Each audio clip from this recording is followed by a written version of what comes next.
Alice in Wonderland. "You can't think how glad I am to see you again, you dear old thing," said the Duchess as she tucked her arm affectionately into Alice's and they walked off together. Alice was very glad to find her in such a pleasant temper and thought to herself that perhaps it was only the pepper that had made her so savage when they met in the kitchen. "When I'm Duchess," she said to herself, not in a very hopeful tone though, "I won't have any pepper in my kitchen at all. Soup does very well without. Maybe it's always pepper that makes people hot-tempered," she went on, very much pleased with this new-found rule. "And vinegar that makes them sour.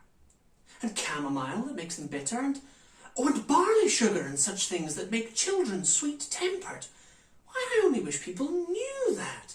Well, then they wouldn't be so stingy about it. You know, she had quite forgotten that the Duchess was there by this time and was a little startled when she heard her voice close to her ear.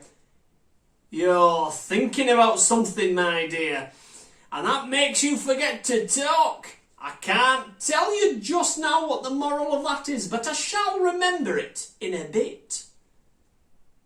"Perhaps it hasn't one?" Alice ventured to remark. "Oh, tut, tut, child," said the Duchess. "Everything's got a moral, if only you can find it."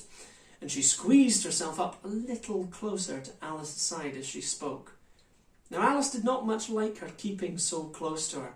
Well, first because, the Duchess was very ugly. And second, because she was exactly the right height to rest her chin on Alice's shoulder. And it was an uncomfortably sharp chin. However, she did not like to be rude, and so she bore it as well as she could. "The game's going on rather better now," she said, by way of keeping up the conversation a little. "Oh, 'tis so," said the Duchess, "and the moral of that is, 'tis love. 'Tis love that makes the world go round." "Somebody said," Alice whispered, "that it's done by everybody minding their own business." "Ah, well, it means much the same thing," said the Duchess, digging her sharp little chin into Alice's shoulder as she added, "and the moral of that is, take care of the sense and the sounds will take care of themselves." How fond she is of finding the morals in things, Alice thought to herself. "I dare say you're wondering why I don't put me arm round your waist," the Duchess said after a pause. "The reason is that I'm doubtful about the temper of your flamingo."